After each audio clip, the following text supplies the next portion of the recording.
د ریاست الوزرا اقتصادي مرستیال د کونړ له زلزله ځپلو سره د غم شریکۍ په موخه یاد ولایت ته سفر وکړ. د ریاست الوزرا اقتصادي مرستیال محترم ملا عبدالغني برادر اخوند د روان کال د سنبلې په 21مه د کونړ له زلزله ځپلو او د زلزله ځپلو سیمو د لیدنې په موخه یاد ولایت ته سفر وکړ. په دې سفر کې د ریاست الوزرا اقتصادي مرستیال سره د ننګرهار او کونړ والیانو د سرې میاشتې عمومي رئیس شیخ شهاب الدین دلاور، د پیښو پر وړاندې د مبارزې رئیس ملا نورالدین ترابي، د سوداګرۍ خونې رئیس او یو شمېر مسؤلینو ملتیا کوله. د ریاست الوزرا اقتصادي مرستیال له زلزله ځپلو سره د لیدنې پر مهال په دې ستر ناورین خپله خواشیني وښوده. په زلزله کې د شهیدانو پاک روح ته دعا او ټپیانو ته د عاجلې روغتیا هیله وکړه. محترم ملا عبدالغني برادر اخوند د اسلامي امارت په استازیتوب په دې ستر غم کې ځان شریک وباله او ویې ویل په تیرو 4 کلونو کې دا دریم ځل دی چې د سختو زلزلو له امله هیوادوالو ته درانه مالی او ځاني زیانونه اوړي. حاجي ملا صاحب زیاته کړه د امکاناتو د محدودیت باوجود اسلامي امارت پر دې توانېدلی چې پر خپل وخت د زیانمنو لاسنیوی وکړي.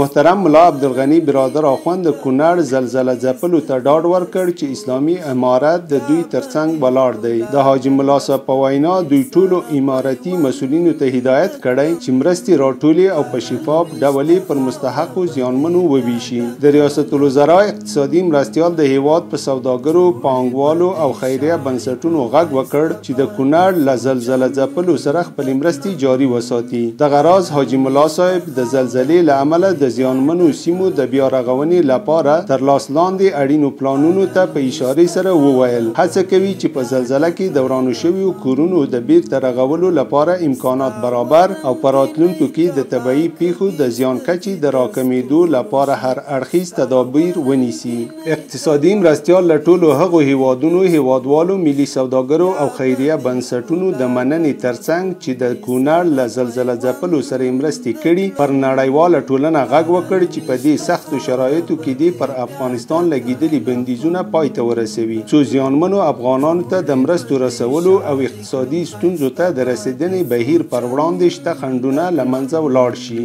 په پای کې د ریاست الوزرا اقتصادي مرستیال محترم ملا عبدالغني برادر اخوند په حضور کې د سوداګرۍ خونې د مشرتابه پلاوي له لوري د کونړ له زلزله ځپلو سره 60 میلیونه افغانۍ د سوداګرۍ خونې او یما پترولیم شرکت رئیس سید کریم هاشمی او د اختریان شرکت رئیس حاجی کمال الدین لخوا $50,000 مرسته وشوه.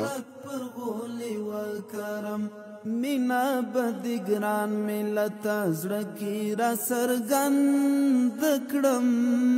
هر الوشت خاور بدی بیا ټکل خوند کړم.